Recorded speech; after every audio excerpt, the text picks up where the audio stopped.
তৌহিদি জনতা কারা? তখন উঠবে কবর থেকে যারা লাশ তুলি ফুরি ফেলে, ওদের নাম তৌহিদি জনতা। তৌহিদি জনতা কারা? যারা রাস্তার মধ্যে বাঁশ ভাঙিয়ে ফেলে। তৌহিদি জনতা কারা? যারা গাছ কাটি ফেলে।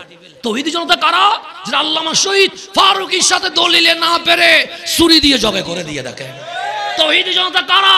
যারা মব সন্ত্রাসী করে শহীদ রইসুদ্দিনের মতো মানুষকে শহীদ করে দেয়, তাদের নাম তৌহিদি জনতা। এগুলো দেখলে তো ওদের নাম তৌহিদি জনতা। এগুলো জঙ্গি, সন্ত্রাস। আল্লাহ যেন এগুলোর থেকে আমাদেরকে হেফাজত করে। কি উগ্র বক্তব্য রাখে যে চট্টগ্রামে জশ্নে জুলুস হলে আমরা রুখে দিব, তোরা কে রুখে দেওয়ার? তোমাদের কাজ তোমরা করো, আমাদের কাজ আমরা করি। দেখা যাবে কাল হাসরের ময়দানে আল্লাহর সামনে তুমি কেমনে দাঁড়াও আর আমরা কেমনে দাঁড়াই। কথা ঠিক কিনা? আচ্ছা, আমাদের জুলুস হয়েছে কালকে জামিয়া থেকে জিসির মোড় পর্যন্ত। কথা ঠিক না? জামিয়া থেকে জিসির মোড় পর্যন্ত কাউকে কি আঘাত করা হয়েছে? কাউকে গালি দেওয়া হয়েছে? কাউকে ঘুষি মারা হয়েছে? কাউকে বিতর্কিত বা অশ্লীল ভাষায় কিছু বলা হয়েছে?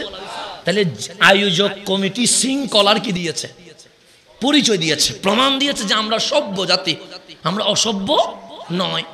ব্যক্তি যদি কোনো দোষ করে এটা ব্যক্তির হয়, দলের হয় না। কিন্তু জামিয়া থেকে জিসির মোড় পর্যন্ত যদি কোনো বিশৃঙ্খলা দেখা যায় তো তখন এটা ব্যক্তির নয়, দলের হয়ে যেত। কেন? ব্যক্তি সেই দল বড়। কথা ঠিক না? তো দলের মধ্যে শৃঙ্খলা ছিল কি ছিল না? কেউ বলতে পারবে এখানে কোনো সমস্যা হয়েছে? বলতে পারবে না। তাহলে এখানে দল, তাহলে দলের মধ্যে শৃঙ্খলা আছে। আঞ্জুমান রহমানিয়া আহমদিয়া সুন্নিয়া ট্রাস্ট গাউসিয়া কমিটির ভাইরা এবং সকল আশিকিন মুহিব্বিন যে যে দরবারের হোক আমার নবীর প্রেমে ঐক্যবদ্ধ হয়ে প্রমাণ করেছে আমরা কোটি মানুষ একসাথে হলেও রাষ্ট্রের কোনো ক্ষতি হয় না। রাষ্ট্রের কোনো কি হয় না? ক্ষতি হয় না। কিন্তু বাস যাচ্ছে রাস্তা দিয়ে, কে দিয়ে? রাস্তা কি কারো বাবার? কারো বাবার? এ রাস্তা দিয়ে আপনিও যেতে পারবেন, আমিও যেতে পারবো, হিন্দুও যেতে পারবে, সাকমাও যেতে পারবে, বৌদ্ধ। এখন তিনাদের দাবি হচ্ছে আমাদের সীমানা দিয়ে যাইতে পারবে না। তো আপনাদের সীমানা কিসের আবার? রাস্তাটা কার? আমাদের টাকা দিয়ে তো বানানো হয়েছে, তো রাস্তা দিয়ে তো সবাই যাবে। এখানে হামলা করার কোনো অধিকার আছে? তখন যদি মনে হয় প্রতিষ্ঠান থেকে হামলা হয়েছে, এটা ব্যক্তির নয়, এটা পুরা দলের দায়ভার, এটা পুরা দলের। বলে মনে রাখবেন। সেজন্য আমরা কখনো উগ্র নয়, আমরা শান্তিকামী মুসলমান। সেজন্য আমরা বারবার জাতিকে বলেছি শান্ত থাকেন। আমরা চাই শান্তিপূর্ণ এটাকে হোক, সমাধান হোক, সোনার বাংলাদেশের রক্তাক্ত পরিবেশ হোক। এটা আমরা জীবনে কখনো কামনা করি না, এটা আমরা এভাবে করে চলি। সেজন্য আমরা কারো পিছনে লাগি না, আমরা আমাদের কাজ করছি। আপনার ভালো লাগলে করেন, ভালো না লাগলে চলে যান। যেমন গত পরশুদিন শুক্রবার গেছে আমাদের খতিব সাহেব, নামাজ পড়ায়নি? পড়াইছে। জুমার নামাজ পড়াইছে। তো মিলাদ কিয়াম হয়েছে না?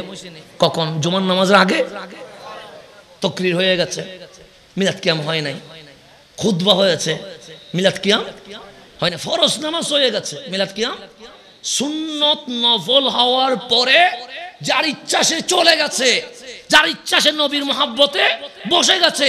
খতিব সাহেব দুইজন পাইলে ওই দুইজন নিয়েই মিলাদ কিয়াম করছে। তো খতিব সাহেব কি শনিবারে মাইকদরি বলছে যারা যারা মিলাদ কিয়াম করস নাই সবগুলো কাফের, মুশরিক, বেঈমান বলছে? খতিব সাহেব কি বলছে? এই জুমাতে যারা মিলাদ কিয়াম করিস নাই তারা দাওয়াত দিলে তোদের ঘরে যাব না, এরকম বলছে? বলে কেন? আমরা আহলে সুন্নাত ওয়াল জামাত, আমরা বলি প্রেম জোর করে হয় না, প্রেম ভক্তি দিয়ে করতে হয়।